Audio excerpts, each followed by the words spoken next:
नमो लोये सौहरिहन्तानं नमो लोये सौहृदानं नमो लोये सौभागिर्यानं नमो लोये सौज्यायानं नमो लोये सौत्रिकालवती सावनं ओंकारमिन्दु संयुक्त नित्यं जयन्ति योगिनः कामदमोक्षदं चैव ओंकाराय नमो नमः मङ्गलं भगवान् यो मङ्गलं गौतमोऽग्नि मङ्गलं कुन्कुण्डार्यो विजेन्द्रमोसुमङ्गलं नमः समयसाराय स्वानुभूत्या चकास्ते स्वभावाय भवाय सर्वाः विभावनिदाता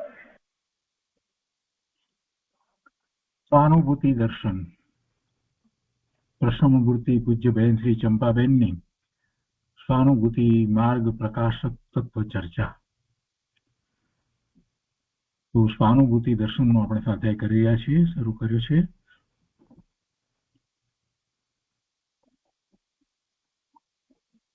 ગયા સ્વાધ્યાયમાં આપણે પ્રશ્ન 1 અને 2 નો સ્વાધ્યાય કર્યો. આજે પ્રશ્ન 3 થી આગળ સ્વાધ્યાય લઈએ છીએ. પુસ્તકમાં પાના નંબર 3, અહીંયા ત્રીજો પેરેગ્રાફ. પ્રશ્ન કરે છે કે વિકલ્પમાં તત્વના વિચારો તો ઘણા ચાલ્યા કરે છે.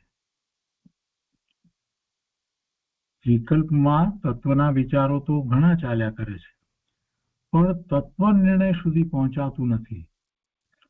વિકલ્પમાં તત્વના વિચારો સિવાય લાંબુ કાંઈ દેખાતું નથી, તો શું કરવું જોઈએ? મૂળ વાત તો એ છે કે તત્વ નિર્ણય અને તત્વ નિર્ણય થાય તો પણ સમ્યક દર્શન નથી થતું. એથી પછી આગળ વધી અને જેવું વસ્તુ સ્વરૂપ કહ્યું છે એનો સ્વીકાર થાય અને પછી એવો જ પુરુષાર્થ થાય, સ્વરૂપની દ્રષ્ટિ કરવામાં આવે ત્યારે એ સમ્યક દર્શન થાય છે. તો અહીંયા તો હજી કે છે કે તત્વ નિર્ણય સુધી પહોંચાતું નથી, અને એનું સમાધાન આપ્યું છે પૂજ્ય બેનશ્રીએ કે પોતાના પુરુષાર્થની મંદતા છે એટલે આગળ જઈ શકતો નથી. પોતાનો પુરુષાર્થ જ મંદ છે, પોતાના પુરુષાર્થની મંદતા છે એટલે આગળ જઈ શકતો નથી. તત્વનો અભ્યાસ છે એટલે તત્વના વિચારો કર્યા કરે, પણ આ જ્ઞાયક તે જ હું છું એમ તેને ઊંડાણથી ગ્રહણ કરવાની જે જરૂર છે એ કરતો નથી. તત્વનો નિર્ણય એટલે તત્વ તો બરાબર છે, નવ તત્વની જેમ છે તેમ શ્રદ્ધા વગેરે તો છે, અને હું જીવ તત્વ છું, પણ એટલાથી કઈ નિર્ણય નથી થતો. નિર્ણય તો જેવું સ્વરૂપ છે એવા સ્વરૂપ જ્યારે દ્રવ્યસ્વરૂપ દ્વારા અભ્યાસ કર્યો હોય ત્યારે એ વાતને પોતે પોતાની ઉપર સ્વીકારી અને એવી શ્રદ્ધા કરી હોય કે એ હું છું. અને એ વાત પૂજ્ય બેનશ્રી કહે છે કે તત્વનો અભ્યાસ છે એટલે કે શાસ્ત્રનો અભ્યાસ વગેરે કર્યા છે એટલે પછી તત્વના વિચાર કર્યા કરે. જેમ કે અલિંગ્રણના બોલ છે એના ઉપર વિચાર કરે, કે પછી અવ્યક્તના બોલ છે 49મી ગાથાની અંદર એના વિચાર કરે કે વગેરે અનેક પ્રકારે વિચાર કર્યા કરે. અને એની ક્યાંક ચર્ચા ચાલતી હોય તો એમાં એ રસ લે, આ બધું થાય, પણ એથી કઈ ધર્મ થતો નથી. સામાન્ય પ્રકારે શુભ ભાવ રહે, એથી વિશેષ કાંઈ થતું નથી. એટલે જે પુરુષાર્થ કરવો જોઈએ એ પુરુષાર્થ નથી થઈ રહ્યો, એટલે પુરુષાર્થની મંદતા છે, મંદ પુરુષાર્થ છે. એના સ્થાને તીવ્ર પુરુષાર્થ જોઈએ. અને તીવ્ર પુરુષાર્થમાં શું કરવું જોઈએ તો કે છે કે આ જ્ઞાયક તે જ હું છું એમ તેને ઊંડાણથી ગ્રહણ કરીને જ્ઞાયકની શ્રદ્ધા કરવી જોઈએ. એ શ્રદ્ધા એ કરતો નથી, એ શ્રદ્ધા કરતો નથી. શ્રદ્ધાના બળથી હું જ્ઞાયક છું તેવો ભેદ જ્ઞાનનો અભ્યાસ બોલવા રૂપે નહીં પણ અંતરમાંથી કર્યા વગર આગળ જઈ શકાતું નથી. હું જ્ઞાયક છું એટલે બીજું બધું મારાથી ભિન્ન જુદું છે. કોઈ પણ બીજી વાત જે છે તો એમાં હું તો જ્ઞાયક છું એ મારું સ્વરૂપ નથી, એ મારી વસ્તુ નથી, એ મને સ્પર્શતું નથી, એનાથી મારા પરિણામ થતા નથી, હું એના પરિણામ કરતો નથી, માત્ર જ્ઞાયક છું. જ્ઞાન સ્વભાવ છે અને હું જાણું છું, જ્ઞેય માત્રને જાણું. એટલે એમ સાથે ને સાથે જ્ઞાયક છું એટલું જ નહીં, પણ જ્ઞાયક સિવાય બીજું કાંઈ નથી એવું નાસ્તિથી પણ સાથે ને સાથે એને ભેદ જ્ઞાન કરવું જોઈએ. શ્રદ્ધાના બળથી જે દ્રવ્યશ્રુતનો અભ્યાસ કરી અને જે શ્રદ્ધા કરી છે હું આત્મા વિશેની, એવો આત્મા હું છું, એવી શ્રદ્ધાના બળથી હું નાયક છું તેવો ભેદ જ્ઞાનનો અભ્યાસ માત્ર બોલવા રૂપે નહીં પણ અંતરમાંથી કર્યા વગર આગળ જઈ શકાતું નથી. આગળ કે છે કે દ્રવ્ય દ્રષ્ટિના જોરથી અને ભેદ જ્ઞાનના અભ્યાસના જોરથી તે આગળ જઈ શકે છે. દ્રવ્ય દ્રષ્ટિના જોરથી એટલે પોતાનું ત્રિકાળી શુદ્ધ દ્રવ્ય છે એની દ્રષ્ટિ કરી, એનું મહાત્મ્ય લાવી, એ જ હું છું, જ્ઞાયક છું એવી દ્રષ્ટિ કરી, અને એ સિવાય બીજું કાંઈ નથી, બીજું બધાથી હું પોતે જુદો છું, એમ ભેદ જ્ઞાનના અભ્યાસના જોરથી તે આગળ જઈ શકે છે. એટલે કે પછી બસ આ જ તત્વ, એવો તત્વ નિર્ણય થઈ જાય છે પોતે જ. અને એવા તત્વના નિર્ણય પછી પણ હવે કે છે આગળ, તત્વના નિર્ણય પછી પણ શ્રદ્ધાનું બળ જોરદાર રાખીને પોતે જે છે એની શ્રદ્ધા, પોતે જે છે એ ભગવાનના જ્ઞાનમાં આવ્યું છે, પોતે સિદ્ધ સમાન શુદ્ધ પૂર્ણ પવિત્ર ભગવાન આત્મા જ્ઞાન સ્વરૂપ છે, તો એવો જ્ઞાયક છે એવી જ્ઞાયકની શ્રદ્ધા, એમાં જરાક પણ એક અંશ પણ ઓછો નહીં. તત્વના નિર્ણય પછી પણ શ્રદ્ધાનું બળ જોરદાર રાખીને બીજી વાત આવે તો એમાં પાછો એ પલોટાઈ ન જાય, એમાં એને ગમવા માંડે, એ પણ કરી લઈએ, એ પણ ઠીક છે કરી લઈએ તો વાંધો નહીં, એવો વિકલ્પ અંદરમાં ઉઠે એ આગળ ન વધી શકે. એટલે કે છે કે જોરદાર શ્રદ્ધાનું બળ જોરદાર રાખીને ભેદ જ્ઞાનનો અભ્યાસ કર્યા કરવો, તે વગર આગળ જઈ શકાતું નથી. મુમુક્ષુએ ફરી પ્રશ્ન કર્યો કે સ્વ પરનું સ્વરૂપ બુદ્ધિમાં બરાબર બેસી જાય છે, છતાં શુષ્કતા જેવું લાગે છે, અને ભાવથી ભીંજાઈને જે આવવું જોઈએ તે આવતું નથી. તો આ સ્થિતિમાં શું કરવું તે કૃપા કરીને સમજાવશો. સ્વ પરનું સ્વરૂપ બુદ્ધિમાં બરાબર બેસી જાય છે. બુદ્ધિમાં તો તમે જેને ભણાવો એને બધાને બેસી જાય. ગુરુએ એટલું સરસ રીતે સમજાવતા હતા કે એને સ્વ પરનું સ્વરૂપ સામાન્ય બુદ્ધિ હોય, એવરેજ આપણે જેને કહીએ ને કે એવરેજ, તો એને પણ સમજાઈ જાય. એટલી સરસ રીતે ગુરુદેવે વસ્તુ સ્વરૂપને સમજાવ્યું છે, સ્વનું સ્વરૂપ ને પરનું સ્વરૂપ, એટલે બુદ્ધિમાં બરાબર બેસી જાય. અને એમાં કેટલાક લોકો સંતોષ માને. ગુરુદેવ તો એ સમજાવીને એમ કહેતા હતા કે તું એવા સ્વરૂપમાં જા, એવા સ્વરૂપનું લક્ષ કર, એમાં એકાગ્રતા કર. પણ એ બીજો પાર્ટ જે છે એ મોટા ભાગના લોકોને રહી જતો હતો. સ્વ પરનું સ્વરૂપ બુદ્ધિમાં બરાબર બેસી જાય છે, છતાં શુષ્કતા જેવું લાગે છે, કેમ કે ત્યાં જ સંતોષાઈ ગયો છે, અને ભાવથી ભીંજાઈને જે આવવું જોઈએ તે આવતું નથી. તો આ સ્થિતિમાં શું કરવું તે કૃપા કરીને સમજાવશો. અને હવે બેનશ્રી એનું સમાધાન આપે છે કે પોતાનું કારણ પોતે પકડવાનું છે. સ્પષ્ટ વાત કરી દીધી. તમને ભાવથી ભીંજાતું નથી તો એમાં એનું કારણ તો તમારું પોતાનું છે, અને એ પોતાનું કારણ પોતે પકડવાનું છે. અંદરથી હૃદય ભીંજવીને આત્માની મહિમા લાવીને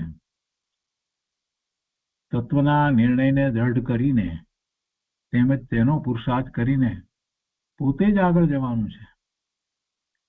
બીજો શું કરી આપે? પોતાને એનું કારણ પકડવાનું છે કે કેમ મને કાંઈ બીજું લાગતું નથી. ભાઈ તને એમાં સંતોષ થઈ ગયો છે. આવા પ્રકારનો એક વખત પ્રશ્ન આપણે ધર્મ ધ્યાનની શિબિર કરી એટલે એમાં ત્રીજી શિબિર વખતે કોઈનો થયો હતો આપણા સ્વાધ્યાય, તો એમણે એમ કહ્યું કે બરાબર છે, આ બધું સમજાય છે, પણ પછી કઈ એમ બીજું વિશેષ કઈ લાગતું નથી, બધું સમજાય તો છે, આવો જ પ્રશ્ન સ્વપરનું સ્વરૂપ ને આ બધું તો સમજાય છે, બરાબર છે, એમ તેમ પછી કઈ આમ બધાએ કઈક જવાબ આપ્યા કે તમે આમ કરો તેમ કરો. પછી છેવટે મેં કહ્યું કે હવે રમેશભાઈ તમે શું કહો છો? ત્યારે મેં એમ કહ્યું કે તમને જે પ્રાપ્ત થયું છે એનાથી તમે કૃત્ય થાઓ તો જ એનું મહાત્મ્ય સમજાશે. કે આવી વાત, આવું મને જાણવા મળ્યું, હું આવો ભગવાન આત્મા, આવી વાત ભગવાનની વાણીમાં આવી અને ભગવાનની દિવ્ય ધ્વનિ દ્વારા જે આ વાત મને પ્રાપ્ત થઈ, એવો હું આત્મા, ભગવાને મને એમ કહી દીધો કે તું સિદ્ધ સમાન શુદ્ધ. આવી વાત, આ તો અપૂર્વ વાત. એમ અંદરમાંથી પોતાના સ્વરૂપને માટે એમ એવો ભાવ આવવો જોઈએ કે અરે મને તો કઈક મહાન વસ્તુ પ્રાપ્ત થઈ ગઈ, આવી વાત મને મળી ગઈ, હું ભગવાન આત્મા શુદ્ધ અત્યારે પણ છું અને સિદ્ધ સમાન છું અને એને હું પ્રગટ કરી શકું. તો એવો ભાવ અંદરમાંથી આવી જાય એટલે પછી પોતાની આવી વસ્તુ અત્યારે જ્યારે પોતાને આ રીતે પ્રાપ્ત થઈ ગઈ છે, અનંત કાળથી ક્યારેય આ વાત નહોતી મળી, અત્યારે આ મળી ગઈ છે, બસ હવે તો એને હું પ્રગટ કરીને જ રહું, એમ અંદરમાંથી પછી બળ આવે. એટલે જ્યાં સુધી જે જાણ્યું છે એનો ભાવ એવો ના આવે, કૃત્ય થયા એવું ન લાગે, આપણને અમૂલ્ય વસ્તુ પ્રાપ્ત થઈ છે એવું ન લાગે, ત્યાં સુધી બધું ઠીક છે, માહિતી જ્ઞાન થઈને રહી જાય છે, બીજું કાંઈ થતું નથી. એટલે સ્વાધ્યાય કરીએ ને એમાં એક વાત ગુરુદેવની જયારે કોઈક આવી ગઈ હોય તો એ વાત હૃદયને સ્પર્શી ગઈ હોય તો પછી બીજી કોઈ વાત, બીજો વિકલ્પ કર્યા વગર એ જ વાતને ઘોળીને અંદરમાં આગળ વધી જવાનું, સ્વ તરફ વળી જવાનું, જ્ઞાન સ્વભાવ તરફ વળી જવાનું. આ વાત બસ શાંત પડી જવાનું, 5-10 મિનિટ સુધી બીજો વિચાર જ નહીં કરવો.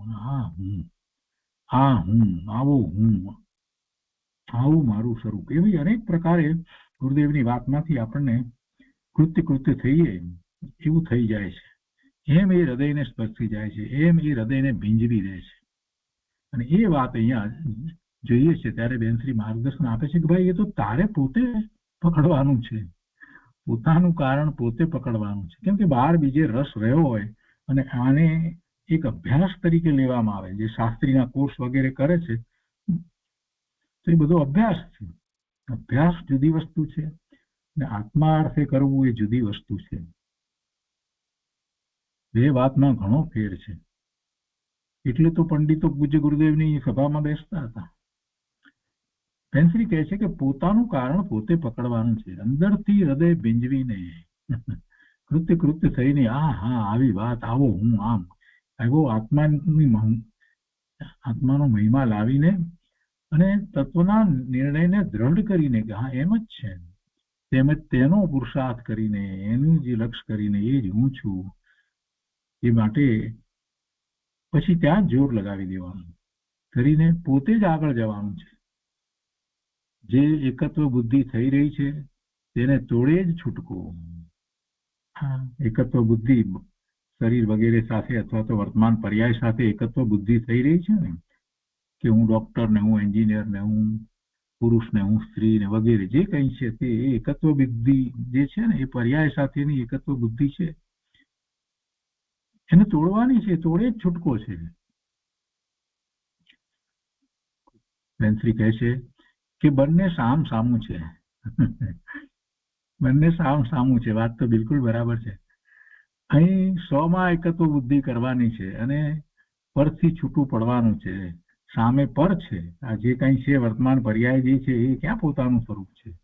બીજું બધું જે કઈ સંયોગ કરીને પ્રાપ્ત થયું છે એમાં બધામાં એને એકત્વ બુદ્ધિ પડી હોય ને, અમારું ઘર ને, આ હું ને, આ બધા મારા સ્વજન ને વગેરે વગેરે, મારા બિઝનેસ, બીજું ત્રીજું જે કઈ, એ બધું પર છે. એ પરથી છૂટા પડવાનું છે. તો એકત્વ સ્વને વિશે કરવાનું છે. એમ બંને સામું છે. પરને વિશે જે એકત્વ બુદ્ધિ થઈ છે એને છોડી અને સ્વમાં એકત્વ બુદ્ધિ કરવાની છે અને પરથી છૂટું પડવાનું છે. નાયક નિરાળો છે. તે નિરાળાને નિરાળા રૂપે પરિણમનમાં લાવવાનો છે. આ નાયક પ્રભુ પોતે એ નિરાળો છે, બધાથી જુદો છે, નિરાળો છે. તે નિરાળાને નિરાળા રૂપે પરિણમનમાં લાવવાનો છે અને કહે છે કે આ કર્યા વગર છૂટકો નથી.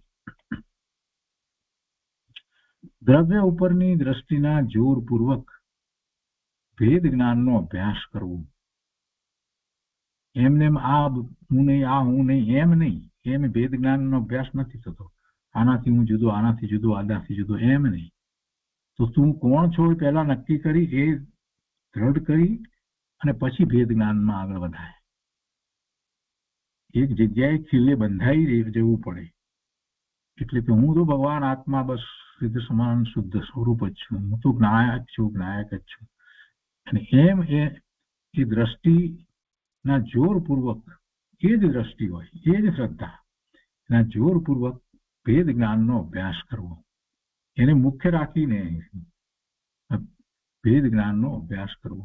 તેના વગર બીજો કોઈ ઉપાય નથી.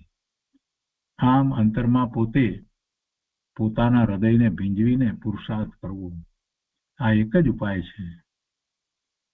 સ્વ તરફ જવું હોય તો આ જ ઉપાય છે, બીજો કોઈ ઉપાય નથી. તેવો નિર્ણય પોતાને આવવો જોઈએ. આ જ્યારે વાંચવામાં આવ્યું, આના ઉપર વિચાર થાય તો પછી એની પર વિચાર કરીને એનો નિર્ણય પણ એમ થવો જોઈએ કે આ જ કરવા જેવું છે, આમ જ કરવું છે, આ જ રીત છે, બીજી કોઈ રીત નથી, આ જ પદ્ધતિ છે. એવો નિર્ણય કરી અને એવો નિર્ણય પોતાને આવવો જોઈએ. અને એવો નિર્ણય કરી અને પછી આગળ પુરુષાર્થ કરે તો થાય. અને એ નિર્ણયના બળે તેવી જાતનો પુરુષાર્થ પોતે કરે તો થાય. ફરી નિર્ણયની વાત આવી એટલે મુમુક્ષુએ ફરી પાછો પ્રશ્ન કર્યો કે નિર્ણય એમ જ છે કે જ્ઞાયકના આશ્રય વિના સમ્યક દર્શન પ્રાપ્તિનો બીજો કોઈ ઉપાય નથી, પણ બળ આવતું નથી તો શું કરવું? ભાઈ એ નિર્ણય નથી, એ માત્ર બોલવા રૂપ છે. ગુરુદેવ બોલ્યા એટલે તમે પણ બોલ્યા. નાયકના આશ્રય વિના સમ્યક દર્શન પ્રાપ્તિનો બીજો કોઈ ઉપાય નથી, દ્રવ્ય દ્રષ્ટિ વિના બીજો ઉપાય નથી. આમ જે ગુરુદેવ બોલ્યા છે એ બધું બોલી ગયા, પોપટની જેમ બોલ્યા. એમ નહીં, એમ નહીં. એ તો અંદરથી પુરુષાર્થ આવવો જોઈએ. બેનથી શું કહે છે? જુઓ, મુક્ષુ એમ કહ્યું કે નિર્ણય એમ જ છે કે જ્ઞાયકના આશ્રય વિના સમ્યક દર્શન પ્રાપ્તિનો બીજો કોઈ ઉપાય નથી, પણ બળ આવતું નથી. બળ તો ક્યાંથી આવે ભાઈ? બળ તો પોતાનું છે. પોતાનું વીર્ય એ તરફ ઉલશે, એનું મહાત્મા આવે તો વીર્ય ઉલશે, નહીતર વીર્ય ઉલશે ક્યાંથી? નહીતર વીર્ય ક્યાંથી ઉલશે? એક નાનકડું કામ આપ્યું હોય કે જે 1 કલાકમાં પૂરું થઈ જાય એવું હોય, એને પોતે કરી શકે એવો હોય, અને બીજા કામો લઈને બેઠો હોય, એ વખતે કોઈ આવીને એમ કે જો તું આ કામ પૂરું કરે અત્યારે જ, હમણાં જ કરી આપતો, તો હું તને $50,000 આપું. પછી જુઓ કેવું બળ આવે છે અંદરમાંથી. આમ તેમ આમ આડો પડીને કંઈક કરતો હતો કે જરાક વિચાર કરતો તો ઢીલાસ બધી નીકળી જાય ને, ફટ કરતો બેસી જાય. આ તો કલાકમાં પતાવી દઉં. $50,000 મને 1 કલાકમાં મળી જાય. બસ બીજી બધી વાત ભૂલી જાય, ખાવું પીવું આ તે બીજા બધા કામો વામો કે બધું પછી, હમણાં નહીં, અત્યારે નહીં. કેવું બળ આવી જાય, કેટલો ઉત્સાહ આવી જાય. એ બળ ક્યાંથી આવે છે? અંદરમાંથી આવે છે કે બહારથી આવ્યું?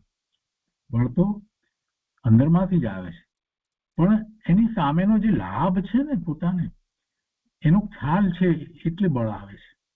તો એવી રીતે આ સમ્યક દર્શન પ્રાપ્તિ માટેના ઉપાયની જ્યારે વાત કરે છે, પણ સમ્યક દર્શનનું મહાત્મા જ આવ્યું નથી. હજી ભવના ભ્રમણનો થાક લાગ્યો નથી. અને સમ્યક દર્શન વિના તો અનંતકાળથી રખડ્યો છે અને હજી પાછું રખડવું પડશે. અને ગુરુદેવ કહે છે ને કે ક્યાંક કોઈક જંગલમાં ચકલું થઈ જઈશ, કોઈક નાનું જનાવર થઈ જઈશ, ત્યાંથી કેવી રીતે પાર આવશે? વિચાર કરીએ કે જંગલમાં ક્યાંક ખિસકોલી થઈ ગઈ. ખિસકોલી થાય તો સારું છે કે હિંસા ન કરે, પણ એને બદલે ક્યાંક કાચિંડો થઈ જાય કે ગરોળી થઈ જાય કે સાપ થઈ જાય તો શું થાય? એનો ક્યારે પાર આવે? એ તો ત્યાંથી પાછો નરકમાં જ જાય. આ જરાક વિચાર આપણે કરીએ કે આવું થઈ જઈશ તો બહુ ક્રોધ ક્રોધ ક્રોધ કર્યા કરે છે તો સાફ થઈ જઈશ તો શું થશે પ્રભુ? પોતાને અંદરમાંથી એનો ભય લાગવો જોઈએ કે આવી ગતિમાં હું ચાલ્યો જાઉં? ના ના ના ના, હજી મારી પાસે સમય છે, જેટલો પણ સમય છે એની 1 મિનિટ પણ વેડફ્યા વિના હું સમ્યક્તોનો પુરુષાર્થ કરું. પછી ભલે ગમે તે ગતિ થાય તો મને કોઈ વાંધો નથી. પછી જે ગતિ થવી હોય તે થાય. અરે કદાચ મને એવો આયુષનો બંધ પડી ગયો તો ભલે પડ્યો, સમ્યક દર્શન પ્રગટ કરીશ તો એ બંધ પડ્યો છે એ મને કાંઈ અસર કરવાનો નથી. સમ્યક દ્રષ્ટિને બંધ પડી ગયો છે અને પછી સમ્યક દ્રષ્ટિ થયો છે તો એને શું ચિંતા છે? એટલે એમ અંદરમાંથી એવું મહાત્મા આવવું જોઈએ, ભવના ભ્રમણનો થાક હોવો જોઈએ. અને આ જ કરવું છે, આ કર્યા એના ચાલે જ નહીં. એ જ મારે કરવા યોગ્ય છે, એ જ મારું કર્તવ્ય છે, બીજું બધું તો થયા કરે છે. આવા ભાવ આવવા દે તો બળ આવે. તો બળ તો ક્યાંથી લાવાય? બળ કઈ બહારથી આવે છે? એના લાભનો વિચાર કરે અને એ ન કરવાથી ગેરલાભ કેટલો મોટો થાય છે એનો વિચાર કરે. અને અત્યારે વર્તમાનમાં આ પળ આવી છે, આ સંયોગ આવ્યા છે, જો અત્યારે એ નહીં કરે તો ક્યારે કરશે? $50,000 વાળો માણસ આવીને કે તું હમણાં જ કર તો બરાબર, અને જો તું હમણાં ના કરવાનો હોય તો હું આ ચાલ્યો, તો કે ના ના ના હમણાં જ કરું, આજ મિનિટથી શરૂ કરું. એવું છે, હમણાં જ કર, વાયદો નહીં કરે. કાલ ઉપર વાતને મૂકીશ નહીં. ગુરુદેવે ઘણી વાર વાત કરી છે, વાયદો નહીં કર, પછી કરીશ પછી કરીશ, પછી ક્યારેય આવતું જ નથી. અમુક શું એ કહ્યું કે પણ બળ આવતું નથી તો શું કરવું? અને બેનશ્રી કહે છે કે ભાઈ અંદરનો પુરુષાર્થ કર્યા વગર, લગ્ની લગાડ્યા વગર છૂટકો જ નથી. એની લગ્ની લાગવી જોઈએ. લગ્ની લાગવા માટે તારે જ કરવું પડે. તને એટલું મહાત્મા આવે, તને એવું બંદરમાંથી મળકો આવે, સમ્યક દર્શન શું ચીજ છે અને ન પ્રગટ કરવાથી શું થાય એ બધી વાતનો વિચાર કરે. આમ તો પેલી 12 ભાવનાની અનુપ્રેક્ષાની તો ચોપડી વાંચ્યા કરે છે, પણ એનો કઈ અર્થ નથી. અંદરમાંથી આવવું જોઈએ તો લગ્ની લાગે. એટલે ગુરુબેનશ્રી કહે છે કે અંદરનો પુરુષાર્થ કર્યા વગર, લગ્ની લગાડ્યા વગર છૂટકો જ નથી. અનાદિનો બીજો અભ્યાસ છે અને પુરુષાર્થની મંદતા છે. એટલે ગમે ત્યાં ક્યાંક રોકાયા કરતો જ હોય છે, બીજે જ રોકાયા કરે છે. આ બધું જે કરે છે એ કરે છે પણ પાર્ટ ટાઈમ જેવું છે. બીજે ક્યાંક પાછો રોકાયો છે, બીજી વસ્તુમાં રોકાયો છે, બીજા વિચારમાં રોકાયો છે, બીજા પ્રોજેક્ટમાં રોકાયો છે. ગમે ત્યાં ક્યાંક ને ક્યાંક રોકાયો છે. એટલે એનો ઉપયોગ ત્યાં વારે વારે જાય છે. અરે સ્વાધ્યાયમાં બેઠો હોય ત્યારે પણ એનો ઉપયોગ બીજે જાય છે ને. એટલે કે ગમે ત્યાં ક્યાંક રોકાયા કરતો જ હોય છે, પણ ભેદ જ્ઞાનનો વારંવાર વારંવાર અભ્યાસ કર્યા જ કરે તે જ ઉપાય છે. શું કહે છે ફરીથી પાછળ કે આપ કહો છો તે વાત સાચી છે કે જીવ ક્યાંક રોકાતો હોય છે અને જ્યાં રોકાય છે તેનો ખ્યાલ પણ આવે છે, પણ તે વખતે કઈ રીતે જુદું પડવું? પાછી વાત તો એની એ જ આવી. ખ્યાલ આવે છે ને કે આ હું અહીંયા રોકાયો, અહીંયા રોકાયો, અહીંયા રોકાયો, એટલું તો ખ્યાલ આવે છે ને, તો બહુ સારી વાત છે. એટલું કબૂલ પણ કરે છે ને કે હું આત્મા સિવાય બીજી બધી વાતમાં જ રોકાયો છું, રોકાઉં છું. આમ જ મારો સમય તો પસાર થઈ જાય છે. સવારથી સાંજ સુધીમાં હું અનેક પ્રકારે બીજે રોકાઉં છું. ધર્મના નામે રોકાઉં છું, ધર્મના નામે હું રોકાઉં છું. મને જે ગમે છે એમાં રોકાઉં છું. એ બધું ધર્મ નથી, પણ ધર્મના નામે એમાં હું રોકાઉં છું કે આ પણ બરાબર છે એમ કરીને મારી રીતે હું એવો અર્થ કરીને રોકાઉં છું ને. એ ખ્યાલ પણ આવે છે તો કે છે કે હવે કઈ રીતે જુદું પડવું? ખ્યાલ આવે છે તો જુદો પડે કે આ ઠીક નથી થઈ રહ્યું. પોતાની જાત સાથે ડાયલોગ કરવો પડે, લડવું પડે. એ સિવાય બીજો છૂટકો જ નથી. હા હું રોકાયો, હા નહીં. નક્કી કરે કે નિત્યક્રમ નક્કી કર્યો છે તો નિત્યક્રમ માત્ર નિત્યક્રમ માટે કર્યો છે કે એનો લાભ લેવા માટે કર્યો છે? એટલું રોકાયો, સાંજ પડે નક્કી તો કર કે આજે જે નિત્યક્રમ પ્રમાણે જેટલા ગુણ થવા જોઈતા હતા એટલા થયા કે નથી થયા? એનાથી વધારે થવા જોઈએ કે ઓછા થવા જોઈએ? તો તરત જ આવતીકાલ સુધારી લઈશ. આવતીકાલ સુધારવા માટે આપણે એ નિત્યક્રમની વાત મૂકી છે ને. અને એ પોઈન્ટ ગણવાની વાત મૂકી છે ને, કેટલાક લોકો એને સમજતા નથી. તો ખ્યાલ આવે કે હું ક્યાં રોકાઉં છું, કેટલો વાર કરું છું. શ્રી એનો પણ અહીંયા ઉત્તર આપ્યો છે કે જ્ઞાનથી નિર્ણય કર્યો પણ અંદરથી હૃદય એટલું ભીંજાયેલું હોય, પોતાને અંદરથી ખટક લાગે તો છૂટો પડે. અંદરથી ખટક લાગે, ખટક શબ્દ એમને મૂક્યો છે, બહુ સરસ શબ્દ મૂક્યો છે. અંદરથી ખટક લાગે તો છૂટો પડે. આ તો કરવું જ છે, આ તો કરવું જ છે, આના વિના ચાલે જ નહીં. એ સતત એ ખટક રહ્યા જ કરે, આખો દિવસ એ વાત રહ્યા જ કરે. અંદરથી ખટક લાગે તો છૂટો પડે. અંદરમાંથી ખટક લાગવી જોઈએ. તેમજ જ્ઞાયકની મહિમા આવવી જોઈએ. પોતાના જ્ઞાન સ્વરૂપ ભગવાન આત્માનો મહિમા આવવો જોઈએ અને એની પ્રાપ્તિ માટેની અંદરથી ખટક લાગવી જોઈએ. આ વિભાગ માત્ર દુઃખરૂપ છે તેવું અંદર વેદનમાં લાગવું જોઈએ. અત્યારે આ વર્તમાન પર્યાય આ વિભાગ એમ ત્યારે જે કંઈ થઈ રહ્યું છે એ માત્ર દુઃખરૂપ છે તેવું અંદર વેદનમાં લાગવું જોઈએ. કૃપાળુદેવને જેમ લાગતું હતું ને તેવી રીતે બધું જ એમ લાગતું હતું દુઃખરૂપ છે, આ બધું દુઃખરૂપ છે એમ વેદનમાં લાગવું જોઈએ. આ વિભાવ દુઃખરૂપ છે અને દુઃખ ફળ રૂપ છે, એનું ફળ પણ દુઃખરૂપ જ છે તેવી ખટક લાગે તો તેનાથી છૂટો પડે. એવી ખટક લાગવી જોઈએ. આ નહીં, આ તો બધું દુઃખરૂપ છે,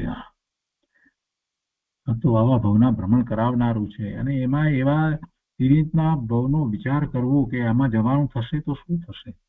સમ્યક દર્શન વાળા એમાં હું જો ગયો તો આવો ફરી પાછો જન્મ મને ક્યારે મળશે. આ મનુષ્યનો ભાવ આવો મળ્યો, આટલી સમજ, આ બધું શાસ્ત્ર અભ્યાસ સ્વાધ્યાય ક્યારે મળે. પછી તો અનંતકાળ વીતી જાય, પાછી આવી દશા પ્રાપ્ત થતા.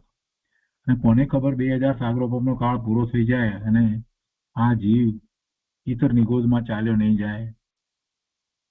આવો વિચાર કરવો જોઈએ. આ વિભાવ દુઃખરૂપ છે અને દુઃખ ફળરૂપ છે તેવી ખટક લાગે તો તેનાથી છૂટો પડે. નિર્ણય પછી પણ તેને પોતાને ખટક લાગવી જોઈએ તો છૂટો પડે. આ એકત્વ કહીએ છીએ ને આપણે શાસ્ત્રની ભાષામાં, જે પર સાથેનું એકત્વ, એ આ છે કે જેનાથી છૂટા પડવાની જરૂર છે. છૂટો પડ્યો જ નથી, એના સહિત જ રહ્યો છે.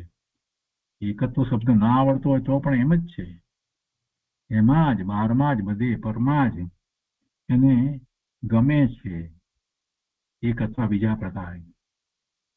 પણ એને એવી ખટક લાગે, એવો નિર્ણય એ પણ સાથે થાય કે આ બધું દુઃખરૂપ છે, દુઃખના ફળરૂપ છે. અને ખાસ કરીને એવો વિચાર કરે કે હવે પછીનો મારો ભાવ કેવો થશે, ક્યાં ચાલ્યો જઈશ, વાતનો વિચાર કરે તો પછી જરૂરથી એ છૂટો પડે એ બધાથી. કહે છે કે માત્ર વિચાર કર્યા કરે એમ નહીં, પણ અંદરથી ખટક લાગવી જોઈએ. એક વસ્તુની ખટક લાગી હોય તો એ કરીને જ છૂટકો કરે. જ્યાં સુધી ન થાય ત્યાં સુધી બીજું બધું કાર્ય થતું હોય તો પણ એને ગમે નહીં. પેલું કાર્ય નક્કી કર્યું એ જ પૂરું કરે જ. એવી કેટલીક વસ્તુ હોય છે વ્યવહારમાં પણ, એવું થવું જોઈએ. ફરી મુમુક્ષુએ પ્રશ્ન કર્યો કે જ્યાં સુધી પોતાને પ્રાપ્ત ન થાય ત્યાં સુધી આમ જ કર્યા કરે.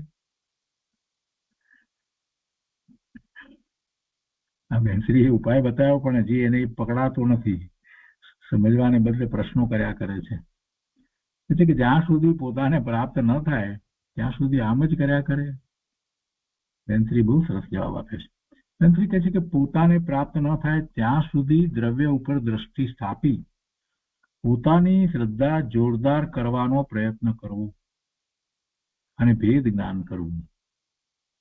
અનુભૂતિ ન થાય ત્યાં સુધી આ જ વાત એમાં જ રોકાઈ રહેવું. અને અનુભૂતિ થયા પછીથી પણ પછી છેવટે તો એ જ કરવાનું છે. સ્વભાવ ભાવે તો પરિણમવાનું છે. આ એક જ માર્ગ છે. દ્રવ્ય ગુણ પર્યાયનું સ્વરૂપ ચારે બાજુથી સમજે, ચારે બાજુથી શાસ્ત્રના પડખા વિચાર્યા કરે, તત્વ વિચારે અને પોતે સ્વયં અંતરમાં વિચારી શાસ્ત્રમાં આવે છે તે પ્રમાણે નક્કી કરે. જેવી રીતે શાસ્ત્રમાં વાત આવી છે એ રીતે પોતે સ્વયં નક્કી કરે. કોઈએ કહ્યું છે એટલે માની લેવાનું એમ નહીં. અને પોતાની શ્રદ્ધાનું બળ પોતે લાવવું જોઈએ કે આ હું નાયક છું અને આ હું નથી, એટલે વર્તમાન પર્યાય જે કંઈ બીજી બધું છે તે હું નથી. ને આવું શ્રદ્ધામાં બળ લાવવું. એકવાર વિચાર કરે કે આ હું છું ને આ હું નથી તો કાંઈ ન થાય. એકવાર વિચાર કરે કે હું નાયક છું ને બીજું કાંઈ નથી, તો એથી કાંઈ નથી થતું એમ કે છે. એવો વિચાર કરે અથવા એવું બોલે, એવી વાત કરે, બે એવા મળી ગયા હોય કોઈ મુમુક્ષુ તેની સાથે, તો એથી કાંઈ થતું નથી એમ કે છે કે આ હું ના છું ને આ હું નથી. એમાં એકાદ વખત એવા વિચાર વગેરે કહે કે બોલે કે તો એનાથી કાંઈ થાય નહીં, પણ તે કાર્યમાં લાવવું જોઈએ. આ હું છું, આ જ હું છું, આ સિવાય બીજું હું કાંઈ નથી, આ જ મારું સ્વરૂપ છે. એ કાયમ એને કાર્યમાં લાવવું જોઈએ, અંતર પરિણતિમાં લાવવું જોઈએ. ઉપાય તો આ એક જ છે, અંતર પરિણતિમાં એ લાવવું જોઈએ. હવે વધારે વાત બેનશ્રી કરી છે, આમાં બહુ સુંદર વાત કરી છે. આખો પેરેગ્રાફ મોટો છે, વાંચીએ છીએ આપણે શાંતિથી. બેનશ્રી કહે છે કે જે કોઈ સિદ્ધ થયા છે તે ભેદ વિજ્ઞાનથી થયા છે. જે કોઈ સિદ્ધ થયા છે તે ભેદ વિજ્ઞાનથી થયા છે, એટલે ભેદ વિજ્ઞાન દ્વારા પોતે એવા નિર્ણય કરી અને સ્વરૂપ તરફ વળ્યા, સમ્યક્ત પ્રગટ કર્યું, આગળ વધી ચારિત્રનો પુરુષાર્થ અને પછી કેવળ જ્ઞાન પ્રગટ કર્યું અને પછી નિર્વાણ પામીને સિદ્ધ થયા. તો બધા આ જ રીતે થયા છે. જે કોઈ સિદ્ધ થયા છે, અનંત સિદ્ધ થયા, એ બધા જ એ ભેદ વિજ્ઞાનથી થયા છે. અને જે કોઈ નથી થયા તે ભેદ વિજ્ઞાનના અભાવથી નથી થયા. જે નથી થયા તે ભેદ વિજ્ઞાનના અભાવથી નથી થયા. તો ભેદ જ્ઞાન ક્યાં સુધી ભાવવું? ભેદ જ્ઞાન ક્યાં સુધી ભાવવું? એ છે કે તેના બે અર્થ છે. એક એ કે જ્યાં સુધી આ આત્મા પોતે છૂટો પડીને સ્વરૂપમાં સ્થિર ન થાય ત્યાં સુધી ભેદ જ્ઞાન ભાવવું.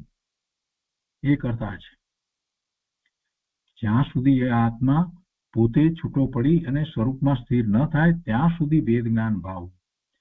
અને બીજો અર્થ એ છે કે જ્યાં સુધી કેવળ જ્ઞાન ન થાય ત્યાં સુધી ભેદ જ્ઞાન ભાવવું. સ્વરૂપમાં સ્થિર થાય એટલે તો જે કેવળ જ્ઞાન ના થયું હોય,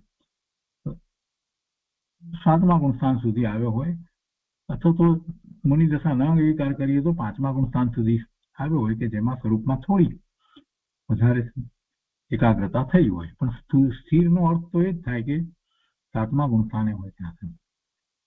અને પછી તો એ જ થવાનું છે ને, સાતમા ગુણ સ્થાનથી ઉપર તો એ સ્વરૂપમાં જ રહે છે ને, અને શ્રેણી ચડે છે. જો છઠ્ઠે પાછો નથી આવતો, એટલે એમ અર્થ કરવો. અથવા તો બીજી રીતે કહીએ કે બીજો અર્થ કરીએ કે જ્યાં સુધી કેવળ જ્ઞાન ન થાય ત્યાં સુધી ભેદ જ્ઞાન ભાવવું. એટલે સાતમા ગુણસ્થાનથી ઉપર તો પછી એમ જ થવાનું છે, પણ એટલે સાતમેથી છઠ્ઠે આવતો હોય તો પાછો છઠ્ઠેથી ફરી પાછો સાતમે આવે, એમ જ આગળ વધાય છે. એટલે એ અપેક્ષાથી એમ કહેવાય કે કેવળ જ્ઞાન ન થાય ત્યાં સુધી ભેદ જ્ઞાન ભાવવું. પછી તો કઈ સાતમા ગુણસ્થાનથી શરૂ કરીને ઉપર તો કઈ વિકલ્પ હોતો નથી, ભેદ જ્ઞાનનો વિકલ્પ આવે એવું કઈ હોતું નથી. પણ એ જ રીતે આખો પુરુષાર્થ બતાવો છે એટલે કહે છે. જોકે શરૂઆતમાં ભેદ જ્ઞાનનો અભ્યાસ સહજ હોતો નથી. શરૂઆતમાં ભેદ જ્ઞાનનો અભ્યાસ સહજ હોતો નથી, તો પણ અભ્યાસ કર્યા કરે, પ્રયત્ન કર્યા કરે, વારંવાર એ ભેદ જ્ઞાનનો અભ્યાસ કર્યા કરે. સમ્યક દર્શન પામ્યા પહેલા અને પછી પણ કેવળ જ્ઞાન પ્રાપ્ત ન થાય ત્યાં સુધી ભેદ જ્ઞાન ભાવ્યા કરવું. એટલે ક્યારેય પણ સવિકલ્પ દશામાં એવો વિકલ્પ ન થવો જોઈએ કે આ હું કંઈક કરું કે આ મને કંઈક કરે છે, એવો વિકલ્પ ન ઉઠવો જોઈએ. સતત ભેદ જ્ઞાન, એ બધું મારાથી જુદું જ છે, જુદું જ છે. જે બનાવ બને સવારથી રાત સુધીમાં જે નાના મોટા જે સંયોગો વગેરે હોય એ બધાથી હું જુદો છું, એમ ભેદ જ્ઞાન સમ્યક દ્રષ્ટિને રહે. એ ભક્તિ કરતો હોય તો પણ પૂજા કરતો હોય તો પણ બધામાં એને ભેદ જ્ઞાન સતત વર્ત્યા કરે. હું આનાથી જુદો ભગવાન આત્મા છું, એ સતત જે ભાવ રહે. સ્તુતિ કરતો હોય તો સ્તુતિ કરે છે, અહોભાવ આવ્યો છે તો સ્તુતિ કરે છે, અને પછી સાથે ને સાથે આ શુભભાવથી પણ હું જુદો ભગવાન આત્મા છું. કેમ કે એ વાત ભગવાનની વાણીમાંથી પ્રાપ્ત થઈ છે, અને એનો અસ્વીકાર કેવી રીતે હું કરું? ભગવાને જયારે એમ કહ્યું છે કે તું સિદ્ધ સમાન શુદ્ધ છો, બધાથી જુદો ભિન્ન છો, તો પછી એ વાતનો હું અસ્વીકાર કઈ રીતે કરું? ભગવાનની આજ્ઞા છે. એમ કરી અને વારે વારે એને ભેદ જ્ઞાન ભાવવું જોઈએ. કેવળ જ્ઞાન પ્રાપ્ત ન થાય ત્યાં સુધી ભેદ જ્ઞાન ભાવ્યા કરવું. દ્રવ્ય દ્રષ્ટિનું જોર, ભેદ જ્ઞાનનું બળ ઠેઠ કેવળ જ્ઞાન ન થાય ત્યાં સુધી સાથે રહે છે. આ એક જ ઉપાય છે. અધૂરી દશા છે એટલે અણુવ્રત, પંચ મહાવ્રત, દેવશાસ્ત્ર ગુરુની મહિમા વગેરે એવા શુભ ભાવો તેમજ સમ્યક દર્શનના 8 અંગરૂપ વ્યવહારિક ભાવો આવે છે. તે બધું સાથે હોય છે, પણ મોક્ષનો ઉપાય તો અંતરમાં એક સમ્યક દર્શનની સહજ ધારા ચાલે તે છે.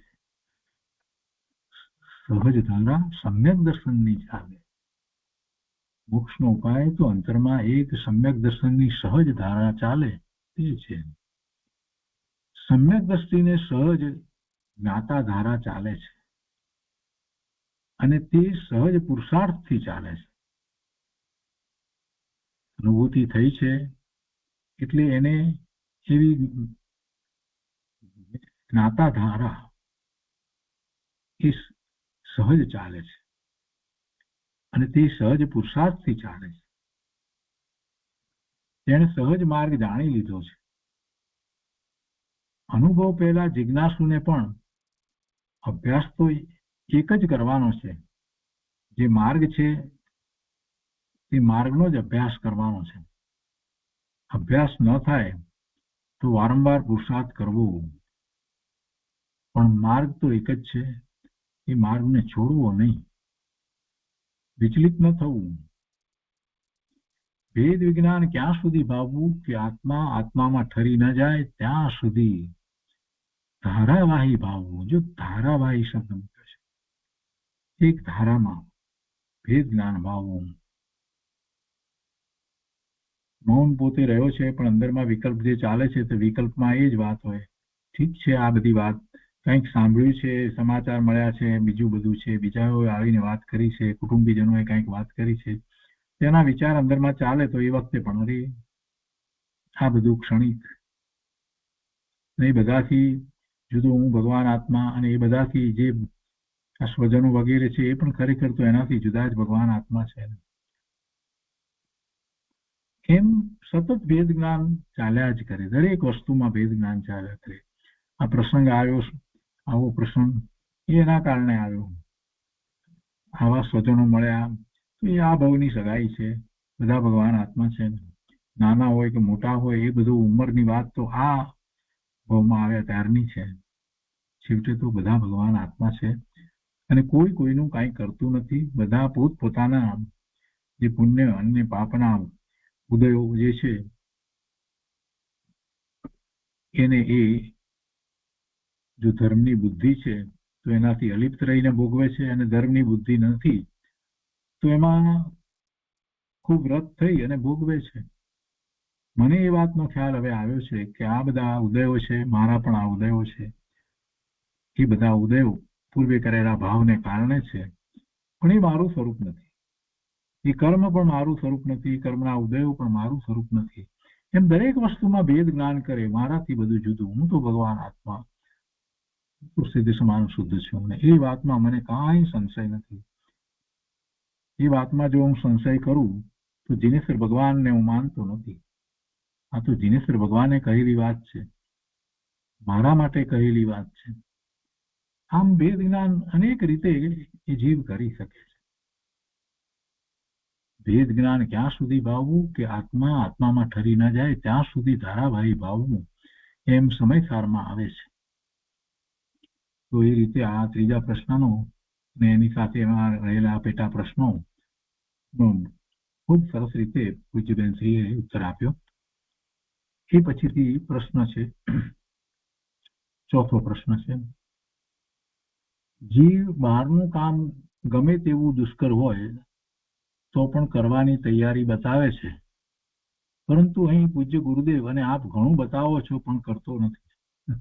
પ્રશ્ન કરતા એને મૂળ વાત કરી દીધી કે આમ થાય છે, એટલે પોતાની જ વાત સમજવાની. તો હવે કેમ થાય છે, એક પ્રશ્ન અંદર તો એ છે, અને બીજું એનાથી કેવી રીતે બચવું. સમાધાન આપતા કહે છે કે ગુરુ કહે છે કે આ રસ્તે જા, આ દિશા છે ત્યાં જા. તેઓ રસ્તો બતાવે પણ કઈ ચલાવી ન દે. રસ્તો બતાવે પણ ચલાવી ન દે. એવી રીતે ગુરુદેવે તો પીંખીને એટલે કે છૂટું પાડીને બધું બતાવ્યું છે. જેમ નાના બાળકને બતાવે તે રીતે ગુરુદેવે તો બધું બતાવ્યું છે. હવે ચાલવાનું તો એને જ છે ને. વિભાવ શુભભાવ વચ્ચે આવે તેમાં રોકાઈશ નહીં. અંદર સાધક દશાની પર્યાયો પ્રગટે તેમાં પણ રોકાઈશ નહીં. અને અનેક જાતના જ્ઞાનના ભેદો આવે તેમાં પણ રોકાઈશ નહીં. આમ ગુરુદેવ અનેક રીતે સમજાવતા હતા.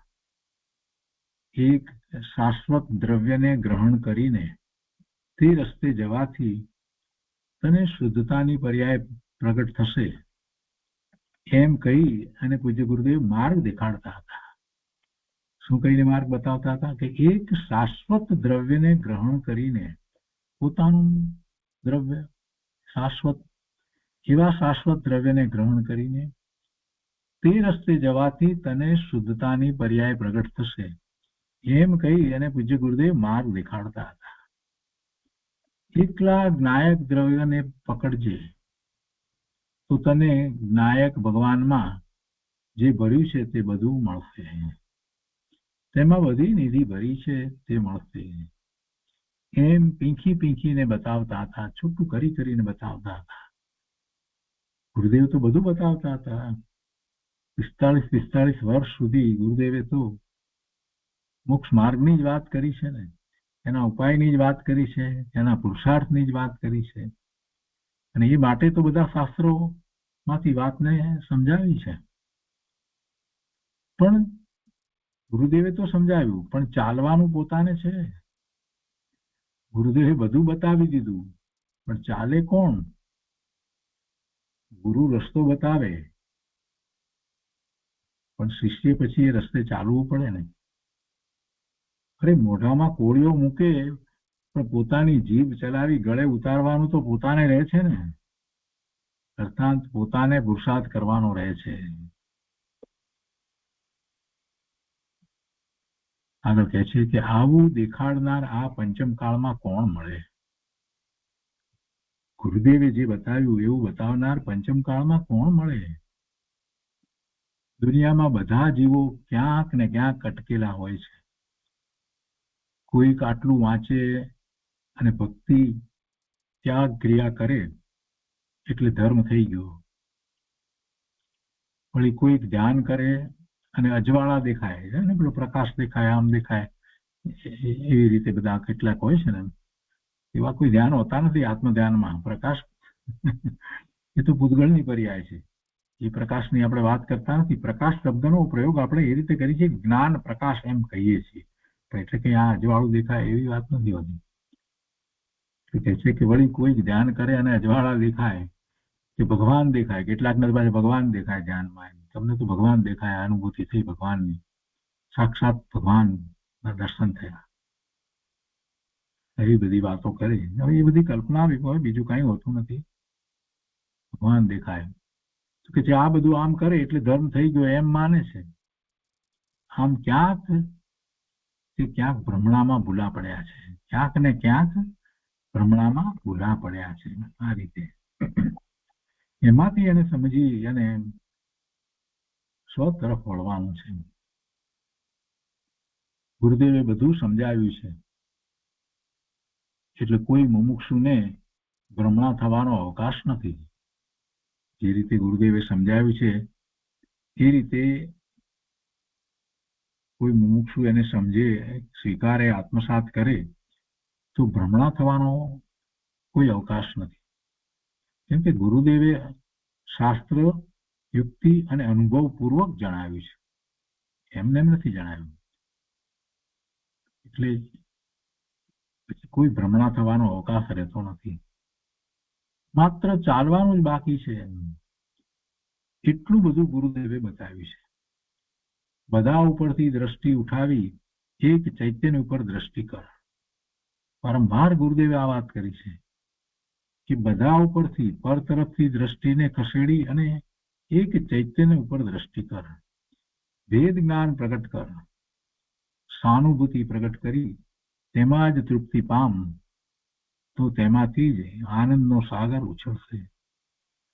શાંતિનો સાગર, જ્ઞાનનો સાગર તેમાં ભર્યો છે અને તેમાંથી જ શાંતિ, જ્ઞાન ઉછળશે. તેમાં જ વારંવાર દ્રષ્ટિ, જ્ઞાન અને લીનતા કરવાથી તેમાંથી જ પૂર્ણતાની પ્રાપ્તિ થશે. તો આ ચોથા પ્રશ્નનું સમાધાન થયું અને આજનું સ્વાધ્યાય આપણે અહીંયા સુધી રાખીએ છીએ.